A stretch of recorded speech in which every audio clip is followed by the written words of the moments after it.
नमस्कार सलाम, आप देख रहे हैं वी आवर्स न्यूज़ और मैं हूं इमरान। उस्मान सैफ़ी एक ऐसी शख्सियत जिसने न सिर्फ इंसानियत के लिए बड़ी मिसाल पेश की है बल्कि सालों से हर दिन लाखों दर्शकों के लिए क्राइम की खबर लाकर उन्हें क्राइम ना करने के लिए सचेत करते आ रहे हैं।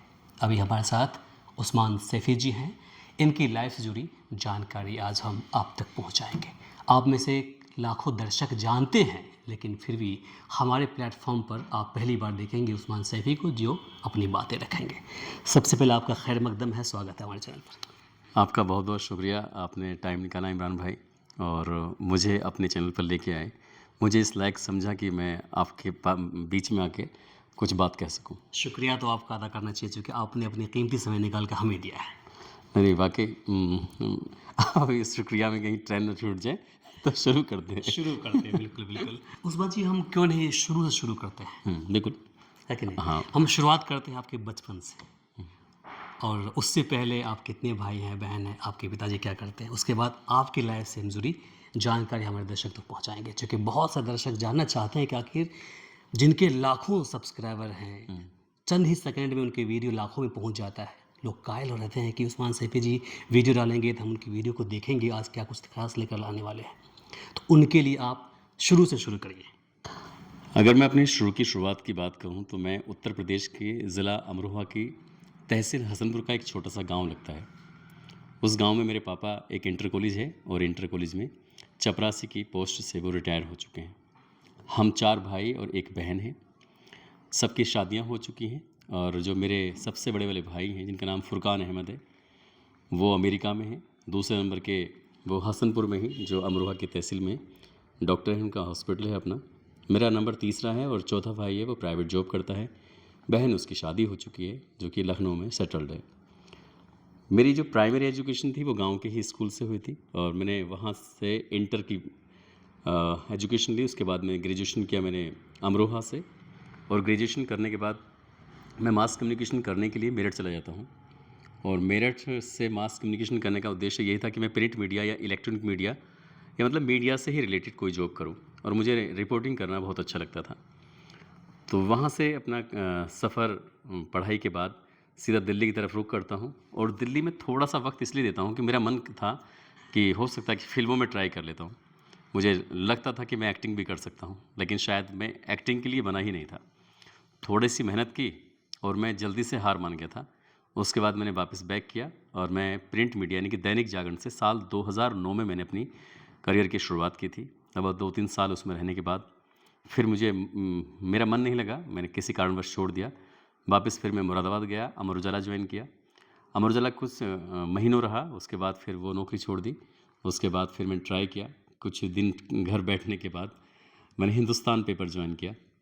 और हिंदुस्तान में मेरी पारी थोड़ी लंबी रही, 7.5 या 8 साल के आसपास।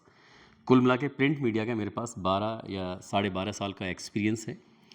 और जब हर किसी इंसान की ज़िंदगी में लॉकडाउन का वक्त चल रहा था, टाइम चल रहा था, तो उस वक्त बहुत सारे लोगों की नौकरियां छूट रही थी, तो मेरी नौकरी भी चली जाती है। करने के लिए कुछ था ही नहीं। इस बीच में मेरा एक इंटरव्यू होता है, वहाँ से मुझे थोड़ा मोटिवेशन मिलता है कि आप भी क्राइम की कहानियाँ सुना सकते हैं या फिर कुछ ऐसा यूट्यूब पर कर सकते हैं जो आपके लिए बेहतर हो सकता है। तो वो शख्सियत, मैं उन्हें अपना गुरु मानता हूँ जिन्होंने मुझे ये रास्ता दिखाया। आज तक के बड़े पत्रकार हैं शम्स ताहिर साहब, तो उन्होंने बताया। तो उसके बाद ये 9 मई 2021 से मैंने अपने यूट्यूब पर शुरुआत की। शुरुआत में थोड़ी बहुत दिक्कतें आती थी, लेकिन ज़िंदगी एकदम पटरी पे आई और बुलेट ट्रेन की तरह गाड़ी दौड़ने लगती है। अब जब अपने भविष्य पिछले ज़िंदगी को पलट कर देखते हैं तो क्या लगता है आपको? दोनों में ज़मीन आसमान का फ़र्क है। और मैंने सोचा भी नहीं था कि जिस तरह से लोगों का प्यार मिल रहा है। मैं किसी भी शहर में अगर जाता हूँ तो वहाँ कोई ना कोई पहचान लेता है, बातचीत करता है कई स्टोरियों के बारे में। सच बताऊँ तो मैं लगभग 1100 से ज़्यादा स्टोरियाँ अब तक सुना चुका हूँ। जब किसी पुरानी स्टोरी के बारे में बात करते हैं तो मुझे याद ही नहीं रहता। मैं पूछता हूँ कि किस स्टोरी के बारे में बात कर रहे हैं, तब बताते हैं, तब उस मेमोरी में जाकर याद करना पड़ता है कि हाँ उस स्टोरी के बारे में। और जब अपनी ही कही हुई कहानियाँ सुनता हूँ तो मुझे खुद ताज्जुब होता है कि यार ये तो अच्छा, इतनी सारी डिटेल मैंने याद की थी। ये बिल्कुल सही बात है। मैं कोई टेलीप्रॉम्प्टर वगैरह नहीं देखता हूँ। पहले किसी की ज़िंदगी की कहानी को बहुत अच्छे से याद करने की कोशिश करता हूँ, फिर उसको आप लोगों को प्रेज़ेंट कर देता हूँ। उस्मान सैफी जी, आप 2021 से आप सोशल मीडिया से जुड़े, जहाँ तक मुझे जानकारी बिल्कुल है ना? ये 2021 से पहले आप एक पत्रकार थे, बाकी अपनी ज़िंदगी में मशगूल थे, अलग अलग काम कर रहे थे जी पत्रकारिता के बाद। हालांकि पत्रकारिता 2020 में जो जैसे लॉकडाउन हुआ, आपने बताया कि आपकी नौकरी चली गई, जी तो उसके बाद आप 2021 के बीच के बाद से आपने शुरुआत की सोशल मीडिया पर अपनी क्राइम कहानी लेकर के आप आ रहे हैं। आपकी एक जो कड़ी है वो 2008 से लेकर के 15 के बीच की कड़ी है, वो छूट रही है। क्योंकि उस्मान सैफी का जब भी नाम कहीं आता है तो कहीं ना कहीं अमरोहा की ही एक शबनम जो जिसने अपने पूरे ख़ानदान की जान ले ली थी, तो उनसे जुड़ जाती है, तो उसको लेकर थोड़ा सा बताइए आप। जब मैंने इंटर की पढ़ाई अपने गांव से कर ली थी, गांव के पास में जो स्कूल था, तो यहाँ से ग्रेजुएशन करने के लिए मुझे शहर जाना पड़ रहा था। साल कौन सा था? साल की बात है, ये साल 2003 की बात है, जब मैंने बीए फर्स्ट ईयर में एडमिशन लिया था। तो मेरा डेली आना जाना होता था स्कूल में, कॉलेज में। 2 बस बदलनी पड़ती थी, एक बस गांव से हसनपुर तक और एक हसनपुर से अमरोहा तक। फिर कुछ पैदल चलते थे तो जीएस पहुंच जाया करते थे। तो जो बस जाया करती थी तो उस बस में कुछ ऐसे स्टूडेंट होते थे जो साथ मिलते जुलते रहते थे। तो उसी स्टूडेंटों में से एक स्टूडेंट शबनम हुआ करती थी। शबनम मिल जाया करती थी, तो कभी कभार हम लोग, ऐसा भी इत्तेफाक रहता था कि हम लोग एक ही सीट पे बैठ जाया करते थे। एक सीट पे बैठ जाया करते तो उनसे थोड़ी सी दुआ सलाम हो जाती है, यानी कि दोस्ती सी हो जाती है। एक रिश्ता बन गया था, ये कह सकते हैं भाई बहन का रिश्ता बन गया था। वो मेरी केयर करने लगती थी एकदम छोटे भाई की तरह। और एक ऐसी सिचुएशन पैदा हो जाती है साल 2004 में, मैं बीए सेकेंडरी में 2 सब्जेक्ट में फेल हो जाता हूँ। 2004 2004 में मैं 2 सब्जेक्ट में, इंग्लिश मेरी बहुत ज़्यादा वीक रही है शुरू से लेके, तो इंग्लिश लिटरेचर और इंग्लिश जनरल, मैं दोनों उत्तर प्रदेश और बिहार के जितने भी हैं ज़्यादातर उनका इंग्लिश कमज़ोर ही होता है। मेरी तो बहुत ज़्यादा ही कमज़ोर थी, तो मैं दोनों सब्जेक्ट में फेल हो गया। अब अगर मैं इम्प्रूवमेंट फार्म भरता हूँ तो मैं पास हो जाऊँगा, अगर मैं इम्प्रूवमेंट फार्म नहीं भरता तो मेरे पास होने के चांस नहीं थे। 4 सब्जेक्ट में से 2 में फेल हो गया था, बीए सेकेंडरी की बात है। तो इम्प्रूवमेंट का मौका था, तो मुझे शबनम ने बड़ा अप्रिसिएट किया। अरे एक और मेरी मैम थी, उनका तो आज तक भी पता नहीं है, अगर उन्हें इंटरव्यू के माध्यम से कहीं देख भी रही हो तो ज़रूर कांटेक्ट करने की कोशिश करें मुझसे, मेरा बड़ा मन है। सुषमा चौधरी नाम है, जीएस हिंदू कॉलेज में पढ़ाई करती थी। अगर किसी को भी पता हो ना तो उनके बारे में ज़रूर मुझे मैसेज करें या मेल करें, मैं उनसे बड़ा मिलने की बड़ी ख्वाहिश रखता हूँ, तमन्ना। तो इन दोनों ने मुझे बड़ा अप्रिसिएट किया कि तुम्हें चाहे भले ही फेल हो जाओ लेकिन फार्म भर देना। ये बात मैंने अपने दादाजी को आगे बताई, तो दादाजी ने कहा कि नहीं यार, फार्म भरना चाहिए। मेरे एक सब्जेक्ट में जो 29 नंबर थे, अब मुझे पास होने के लिए सिर्फ 2-3 नंबर की ज़रूरत थी, 33 हो जाने चाहिए थे, मैं पास हो जाता 100 में से। तो पता चलता है कि मेरे उसमें लगभग 60+ नंबर आ गए थे। अब वो कैसे जादू हुआ मुझे आज तक नहीं पता, जबकि मेरी अंग्रेजी बहुत ज़्यादा कमज़ोर थी। खैर, मैं पास हो गया, पढ़ाई शुरू हो गई। उसके बाद फिर आगे जब हमने स्ट्रगल करना शुरू किया, नौकरी के लिए अप्लाई करना शुरू किया, तो ये 14-15 अप्रैल 2008 की रात की बात है, जब एक ही घर में उत्तर प्रदेश के अमरोहा ज़िले के गांव बावनखेड़ी में एक ही परिवार के 7 लोगों का मर्डर हो जाता है, और उस मर्डर में नाम आता है शबनम का। तो मैं शायद उस साल स्ट्रगल कर रहा था पढ़ाई वढ़ाई के बाद, तो मुझे पता चला कि, और मैं लड़की को जानता था, मैंने कहा यार वो लड़की तो ऐसा नहीं कर सकती, क्योंकि वो हेल्पफुल वाली नेचर की लड़की थी। लेकिन वक्त आगे बढ़ जाता है और मैं उस कहानी को भूल जाता हूँ। जब मैं अपना स्ट्रगल कर रहा था, और मैंने जो साल 2012 में, 17 फरवरी 2012 की बात है, जब मैंने दैनिक जागरण की नौकरी छोड़ी थी, तब मुझे मुरादाबाद में जाके चांस मिला कि हाँ वहाँ काम करना है। तो मुरादाबाद वालों ने मुझे, यूनिट थी, उन्होंने मुझे भेज दिया था ज़िला अमरोहा। और अमरोहा में जब एक लड़का बामनखेड़ी की खबर लिख रहा है, नाम अकमल रिजवी नाम उनका, तो मैंने कहा मैं जानता था इस लड़की को। उन्हें लगा कि ये अजीब बात कर रहा है। बोले नहीं यार, तो सब ये लोग कहते हैं जब किसी का नाम थोड़ा बड़ा हो जाता है तो सब लोग जोड़ देते हैं एक दूसरे से नाम। तो मैंने कहा नहीं मैं पक्का जानता हूँ। तो ये बात मुझे अकमल रिजवी की बड़ी अजीब लगी। तुरंत ही मैंने अगले दिन ये फैसला किया कि मैं छुट्टी करूँगा और सीधा जेल जाऊँगा। तब मैं जाके, ये नेक्स्ट डे की बात है, फिर मैं मुरादाबाद जेल में शबनम थी और मैं जाकर उनसे मिला। जब मैं जेल जा रहा हूँ तब मेरे दिमाग में आया कि क्यों ना शबनम की वो अच्छी वाली जो स्टोरी है, जो मदद करती है, सबके साथ अच्छे से व्यवहार करती है, उससे मुलाकात करते हैं और उसकी कहानी दुनिया के सामने लेकर आते हैं। यानी कि उस पर किताब लिखनी चाहिए। जब एक बुक लिखने वाली बात आई तो शबनम से मुझे मिलने के लिए लगभग 3 साल तक संघर्ष करना पड़ा। और इसी बीच में पता चलता है कि चाइल्ड वेलफेयर कमेटी, जो शबनम को बच्चा हुआ था, जब भी शबनम जेल जा रही थी, अप्रैल का ही महीना था, तब वो शायद 2 या 2.5 महीने के आसपास की प्रेग्नेंट थी। जब वो कत्ल होते हैं, जेल जाते हैं, तब पता चलता है कि 2 ढाई महीने की प्रेग्नेंट हैं। जब बच्चा जेल में पैदा हो जाता है, उसके बाद फिर उस बच्चे को चाइल्ड वेलफेयर कमेटी किसी को देना चाहती थी, लेकिन कोई भी फैमिली, कोई भी परिवार जब सामने आना ही नहीं चाहता था, तो ऐसी स्थिति में उनके पास मैं, क्योंकि उस केस से शबनम से मिल भी रहा हूँ, अखबारों में अपडेट भी रहता था, तो तभी मेरे दिमाग में ख्याल आया कि क्यों ना, ये किताब तो शायद नहीं लिखी जाएगी, क्यों ना बच्चे को लिया जाए और एक अच्छा काम करते हैं, समाज में एक अच्छा मैसेज जाएगा। वैसे भी पूरे घटनाक्रम में उस बालक की कोई गलती नहीं है, तो एक काम करते हैं, इस बच्चे को लेते हैं। पर बच्चे को लेने के लिए बड़ी मेहनत करनी पड़ी, तपस्या करनी पड़ी, और आखिरकार वो बालक हमारी ज़िंदगी में आ जाता है 30 जुलाई 2015 को, और आज तक हम लोग साथ रहते हैं, एक परिवार के साथ रहते हैं। अभी जो आपका लड़का है, अब आपका ही लड़का है, चूँकि आपने उनको नई ज़िंदगी दी है, जी, तो वो कैसे है? वो बढ़िया है। उसकी, मेरी 5 फुट 6 इंच के आसपास हाइट है। वो अभी हो चुका है 5 फुट 9 इंच के आसपास। मुझसे 3 इंच वो लंबा हो गया है। क्या बात। 9th क्लास में पढ़ रहा है, और ठीक है, पढ़ने में मतलब बहुत बुरा भी नहीं कह सकते, बहुत अच्छा भी नहीं कह सकते, लेकिन ठीक है। उसका जो 6 साल 7 महीने 21 दिन वो सलाखों के पीछे रहा, जो उसका बचपन वहाँ छूटा था, परिवार, घर, दोस्त, ये वो, तो वो कहीं ना कहीं उसको सफ़र करना पड़ता है, वो उसे थोड़ा बहुत झेलना पड़ता है, क्योंकि नींव जो थी, मकान बिल्डिंग बहुत अच्छी बन रही है, लेकिन नींव कमज़ोर रह गई थी, वो हमेशा उसको परेशान करती है। बिल्कुल, बिल्कुल। अ, आपसे मेरा एक सवाल है, शायद ये पर्सनल सवाल होगा, बिल्कुल, आराम से करें। चूँकि जब आपने बच्चे को अडॉप्ट करने के लिए आपने अप्लाई किया था, कागज़ी प्रक्रिया को आपने फॉलो किया था, ऑब्वियसली बात है, फॉलो करना पड़ता, तो आपने बताया था कि उस वक्त आप अनमैरिड थे, शादी आपकी नहीं हुई थी, और आपने शादी भी की, सिचुएशन के हिसाब से शादी की आपने, और फिर उसके बाद फिर अडॉप्ट किया, और फिर अभी ये अपब्रिंगिंग उनकी कर रहे हैं यहाँ पर। तो मेरा एक सवाल आपसे था कि शादी को भी लगभग आपके 4 साल तो हो गए होंगे? नहीं नहीं, शादी को 9 साल से ज़्यादा हो गए, क्योंकि वो अच्छा, हाँ, 2015 में आपने लिया था, तो 9, हाँ, बिल्कुल, 9 साल से ज़्यादा हो गया। 9 साल से ज़्यादा हो गए। 2025 में आपको 10 साल हो जाएंगे। जी जी।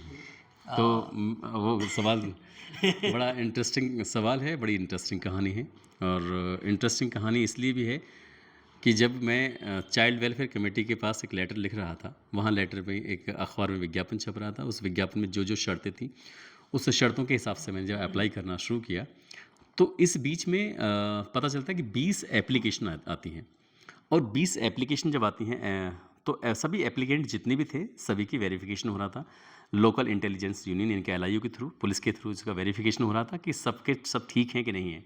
तो पता चलता है कि 20 में से जो 3 एप्लीकेशन थी, जिनका कोई क्रिमिनल रिकॉर्ड नहीं था, बाकी 17 का कोई ना कोई छोटा मोटा या ज़्यादा बड़ा क्रिमिनल रिकॉर्ड था, और क्रिमिनल रिकॉर्ड होने की वजह से उनकी 17 एप्लीकेशन रिजेक्ट कर दी जाती हैं।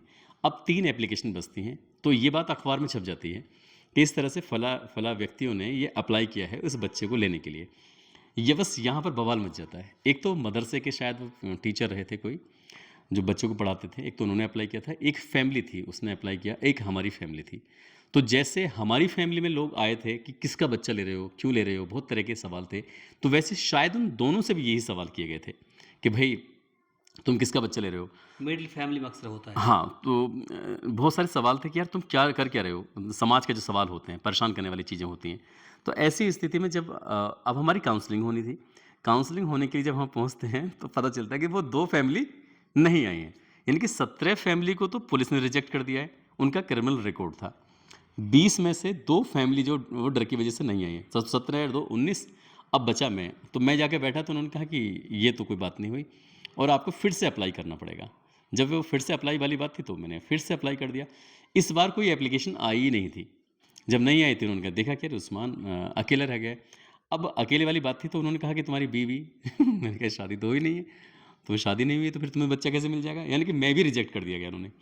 बोले जब तक शादी नहीं होगी तुम नौकरी करोगे या फिर बच्चे को पालोगे। ये एक बड़ा सवाल था, और ये मैं बिल्कुल जज्बात में था, मुझे पता ही नहीं था कि मैं कर क्या रहा हूँ। तब मैंने इस बीच में कई लोगों से, मतलब जो जहाँ मेरी शादी हो सकती थी, ऐसे कई जगहों में मैंने बात की, कोई भी एग्री नहीं हुआ, क्योंकि बच्चे को लेकर उसकी जो फैमिली का बैकग्राउंड था, उसकी माँ का जो बैकग्राउंड था, वो बैकग्राउंड कहीं ना कहीं उसके ऊपर हावी हो रहा था, और कोई भी लड़की ऐसे बच्चे के लिए तैयार नहीं हो रही थी। जब कोई तैयार नहीं हो रही थी, तब मैं अपनी जितनी भी ज़िंदगी से जुड़ी हुई किस्से कहानियाँ थे, मैं अपनी फ्रेंड को सुनाया करता था, नाम वंदना सिंह, मैं उनसे कहता था कि वो ऐसा बच्चा है, ये वो पूरी कहानी। तब मैंने कहा कि शादी के लिए कोई तैयार नहीं हो रहा है। तब उन्होंने कहा कि अगर कोई ऐतराज़ ना हो तो हम दोनों ही शादी कर लेते हैं। तो मैंने कहा यार ये तो बड़ा बढ़िया रहेगा। तो जब मैडम ने मेरी एप्लीकेशन रिजेक्ट की थी तो मैंने उनसे कहा था कि मैं अभी आधे घंटे में आ रहा हूँ शादी करके। तो उन्होंने कहा कि तुम क्या सचमुच दिमाग से मतलब वो तो नहीं हो, पागल तो नहीं हो? क्योंकि शादी कुछ भी हो सकता है लेकिन आधे घंटे में शादी नहीं हो सकती। तो बस मुझे फ़ोन पे तो परमिशन लेनी थी कि हाँ या ना। तो मैंने इधर-उधर हाथ पैर मारे लेकिन पता चला दोस्त तैयार हो जाती हैं। उसके बाद जो कि शादी की फ़ॉर्मेलिटीज़ होती है, फिर से नए सिरे से आवेदन किया जाता है, फिर से अप्लाई किया जाता है और अप्लाई करने के बाद फिर वो बच्चा हमें मिल जाता है। और बाकी तो सब बढ़िया चलता रहा। बहुत बढ़िया। अब आपसे थोड़ा डीप पर्सनल सवाल करते हाँ, हैं। बिल्कुल। बच्चे की प्लानिंग क्या है? अब बच्चे की प्लानिंग क्या है? जब ये शादी हो रही थी। इसलिए मैं आपसे एक सवाल हाँ, जोड़ूँगा। बिल्कुल आराम से, आराम से। अभी हाल ही के दिनों में जब अनुपम खेर जी का इंटरव्यू आया था, तो हाँ। अनुपम खेर जी की जो शादी हुई है, हुँ।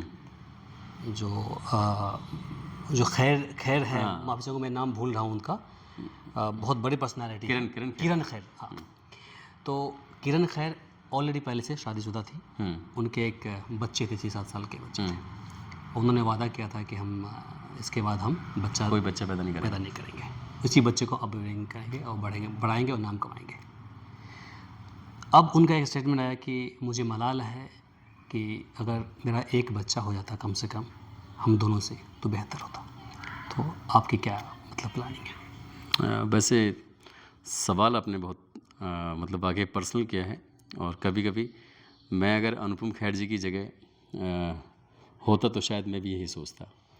मैं दूसरे लोगों को देखता हूँ, जब कोई चीज़ किसी की अच्छी होती है तो मैं उसको एडॉप्ट कर लेता हूँ। किसी का अखलाक अच्छा होता है, किसी का बोलना अच्छा होता है, किसी की राइटिंग अच्छी होती है, किसी का चलना, किसी के कपड़े अच्छे होते हैं। तो जो मुझे किसी का अच्छा लगता है तो मैं देखता हूँ कि हमें उसको देख के फिर हम सीखते हैं। और शायद यही वजह है कि एक लर्निंग का जो प्रोसेस है वो पूरी लाइफ टाइम चलता रहता है। बात बच्चे की है, जब हम लोग शादी करते हैं तो ये मैडम ने हमारी ने शर्त रखी थी कि अपना कोई बच्चा नहीं होगा इस बच्चे के अलावा। तो मैं कहा ठीक है, मैं उस वक्त एकदम हाँ कर देता हूँ। और वो उस वक्त ही नहीं, आज भी हाँ कर देता हूँ। जो मुझसे आपने पूछा है वो मैंने उनसे पूछा कि यार ये सब ऐसा नहीं रहता कि अपना भी होना चाहिए। तो उसके लिए और मेरे लिए भी सब अब हमें मुझे बच्चों से बहुत ज़्यादा लगाव है, उसको बच्चों से बहुत लगाव है। लेकिन ये बात आती नहीं कि अपना पराया ये सब, लेकिन कहीं कहीं बीच में मतलब फील होता है, कभी कभी फील होता है। और वो फील पता नहीं क्या मुझे ही होता है, उसको नहीं होता। मैं उससे बात करता हूँ तो वो आज भी अपने फैसले पर अडिग है। उसने कहा नहीं, जो मैंने फैसला लिया है तो लिया है। तो मैं तो भैया उसकी कसम निभा रहा हूँ। अगर वह अनुपम खेर की उम्र में जाने के बाद मुझे कहेगा ये वाला मलाल होता है तो मैं भी कह दूंगा भैया मलाल हो होता है। सकता है कुछ अप्स एंड डाउन्स रहे होंगे बीच में रिलेशन को लेकर के, तो इसलिए ऐसा कुछ बोला है। खैर, अब मैं आपके पर्सनल से बाहर निकल कर प्रोफेशनल पे आता हूँ अभी। हाँ। अब आपके चैनल पर लगभग आपको कहे कि हाफ 50 लाख के आसपास पहुँच गया है। 50 तो नहीं पहुँचा नहीं, है। पहुँच ही जाएगा, वही पहुँच जाएगा। हाँ। 50 लाख के आसपास सब्सक्राइबर पहुँचने वाला है। हम्म, शुरुआत आपने अकेले से किया था, हम्म। अब आपके टीम में कितने लोग काम करते हैं और फिर क्या स्थिति है आपके चैनल की कमाई की? कमाई की। हम आपसे सवाल इसलिए कर रहे हैं क्योंकि बहुत सारे ऐसे लोग हैं जो कहते हैं कि सोशल मीडिया पर कुछ नहीं, समय बहुत लेता है लेकिन आउटकम जो है वो अकॉर्डिंगली नहीं आता है। तो सवाल बहुत बड़ा है। आ, मैं का ये सवाल मुझे अक्सर परेशान करता है, लेकिन कोई नहीं, आपने पूछा तो बताना पड़ेगा। कभी आपने नल देखा है? नल, सरकारी नल या प्राइवेट नल, या जैसे नल जो होता है जिससे ज़मीन से हम पानी निकालते हैं, तो सोशल मीडिया की कहानी कुछ ऐसी ही होती है। बाहर दिखता है छोटा सा हिस्सा, 2-4 हत्थे लगाए और पानी निकाल दिया, लेकिन ज़मीन की जो कितनी गहराई में जाकर उस पानी से खींच के लेके आता है, तो सोशल मीडिया की कहानी कुछ इस तरह से है। हम बहुत सारी मेहनत करते हैं, बहुत ज़्यादा मेहनत करते हैं, दिखता है सिर्फ कि इनकम कितनी हो रही है, जो उसके पीछे की जो मेहनत थी वो कभी दिखाई नहीं देती। तो मैं हर इन्फ्लुएंसर से जो इस लाइन में आना चाहता है उससे मैं एक ही बात कहूँगा, अगर तुम्हारी मेहनत वाकई बहुत पूरी ईमानदारी से कर रहे हो तो ऐसे समझ लेना जैसे कि बाहर नल है, दिख रहा है, थोड़ा सा हिस्सा दिखाई देता है लेकिन उसकी गहराई बहुत ज़्यादा होती है जहाँ से पानी खींच के लेके आता है। तो मेहनत के हिसाब से आपका पैसा भी ऐसा ही है जो दिखेगा नहीं लेकिन होगा बहुत ज़्यादा। क्योंकि मैंने जिस तरह की नौकरी की थी, लगभग 12-13 साल के आसपास। उस नौकरी से मैं इतना सीखा कि मैं ज़्यादा नहीं कमाता था, 15-20 हज़ार रुपये महीने होते थे, ज़्यादा नहीं होते थे। उतना ही मिलता ही है। प्रिंट मीडिया में ज़्यादा नहीं प्रिंट होता मीडिया था। में कुछ नहीं है, जो लोकल रिपोर्टर है उनको मिलता कहाँ है? 2-4-5 रुपये मिलता है लेकिन मुश्किल से। आज की तारीख में मैं जो जो स्ट्रिंगर रखते हैं, कहाँ देते हैं पैसा? बहुत जगह हमने देखा है, हमने भी बहुत जगह काम किया है। मेन स्ट्रीम में आपको आइए जो रीजनल हर चैनल किसी है की हालत वो सब मैं अच्छी तरह जानता हूँ, क्योंकि मैंने कई बड़े चैनलों के साथ मैंने काम किया है, ट्रेनिंग भी की है, उनके साथ रहा हूँ, बड़े जर्नलिस्ट के साथ में रहा हूँ, उनको उनको जानता हूँ, उनसे सीखता हूँ आज भी। सीखता मैं हमेशा हूँ। तो वैसी ही कहानी है कि मीडिया में पैसा नहीं मिलता। यदि हम सोशल मीडिया का देखें और आपका काम चल निकला, तो आपको अच्छा खासा पैसा मिल जाता है। अपने पास एक टीम है और टीम भी अपना सही बढ़िया से काम कर रही है। साथ ही बात पैसे की है, पहले सोचना पड़ता था किसी भी चीज़ के लिए, अब सोचना नहीं पड़ता, बस इतना फ़र्क हो गया है।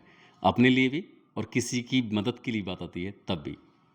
आखिर में जो हमारे दर्शक है, बाकी जो लोग जो आपको देख रहे हैं, उनके लिए क्या संदेश रहेगा आपका? उनके लिए संदेश यही है कि जो मैं हर कहानी के बारे में कहता हूँ कि इस कहानी को सुनाने का उद्देश्य किसी को परेशान करना नहीं है, किसी का दिल दुखाना नहीं है, बल्कि आपको जागरूक करना है, आपको सचेत करना है। और हर कहानी को सुनाने का उद्देश्य भी यही होता है। ख़ासकर मैं लड़कियों के लिए एक बात कहना चाहूँगा कि लड़कियाँ कहीं भी सेफ़ नहीं हैं। अगर देखा जाए तो वो घर में भी, बाहर भी, स्कूल भी, जहाँ भी देखो वहाँ लड़कियों के पीछे कुछ ना कुछ दिक्कतें, परेशानी लगी रहती हैं। पहली बार आपके साथ कोई अपराध होता है, छोटा-मोटा, आपको टच किया जाता है, आपको कुछ छींटाकसी की जाती है, कुछ भी, तो जो भी शुरुआत होती है, उसी शुरुआत में आप उसको या तो खुद से मतलब ठीक से डाँट दीजिए, ठीक से स्ट्रिक्टली बोल दीजिए। अगर आप नहीं बोल पाए पहली बार में, तो फिर वो आधार बन जाएगा और उसके बाद फिर कहानी मनोबल बढ़ता चला जाएगा और आपके साथ बड़ा अपराध हो जाएगा। इसलिए कभी भी कोई घटना आपके साथ घट रही है, तुरंत ऐसे व्यक्ति को बताओ, ऐसी पर्सनैलिटी को बताओ जो आपके दिल की आवाज़ को सुन ले और उसका समाधान निकालने की कोशिश करें। बहुत सारे रास्ते हैं, एक नहीं सुनना, दूसरा, तीसरा, चौथा, पाँचवाँ। अगर आप ईमानदारी पे खड़े हो जाते हैं, तो कोई फिर आपको डिगा नहीं सकता, परेशान नहीं कर सकता। तो चलिए, बहुत-बहुत शुक्रिया सर समय देने के लिए आपका। शुक्रिया फिर से आपका और बहुत सारे दर्शकों का कि इतना सारा प्यार मिलता है। तो इसलिए कभी किसी के लिए मना नहीं होती है, सिर्फ ऐसे ही प्यार बनाए रखिए और भाई को, इमरान भाई को सपोर्ट करिए और आगे बढ़ाइए। इमरान भाई ने बहुत छोटू वाली कहानी के मामले में, आरती छोटू वाली में, हाँ, शुरुआत तो मैं दिल्ली से ही किया था, लेकिन अप्स एंड डाउन्स होते रहते हैं, कोई बड़ी बात नहीं है। तो उसमें काफ़ी मदद की थी, मुझे बहुत अच्छा लगा। और वो लोग एक सिस्टम है, जय हो फिल्म देखी होगी आपने, कहा था कि आप मदद करिए, दूसरे की मदद करते चले बिल्कुल, जाइए। बिल्कुल। आपने उस वक़्त में शुरुआत भी की थी और संयोगवश अगले में जो साल था, 2022 की शुरुआत में वो घटना घटित हो गई थी। तो उसके बाद कहीं न कहीं आपका भी ठीक-ठाक मतलब वो हो गया था। वो ऐसी बहुत सारी कहानियाँ हैं कि लोग पीछे मुड़ के नहीं देखते। जी। चलिए, ठीक है, बहुत-बहुत थैंक यू, शुक्रिया। तो अभी आपने देखा मेरे साथ उस्मान सैफ़ी जी थे, जिन्होंने अपनी बातें रखी है और मुझे उम्मीद है कि इनकी लाइफ से जुड़ी जानकारी आप तक पहुंच गई होगी। बाकी इसके अलावा और सारी बातों पर हम लोगों ने डीपली डिस्कशन किया है, चर्चा की है। बाकी इसे लेकर आप क्या सोचते हैं कमेंट बॉक्स में लिखकर ज़रूर बताएं। इस वीडियो को अधिक से अधिक शेयर करें ताकि बाकी लोगों तक जानकारी पहुँच पाए। फिलहाल के लिए मुझे इमरान को, सहयोगी एहसान को दीजिए यहीं पर इजाज़त।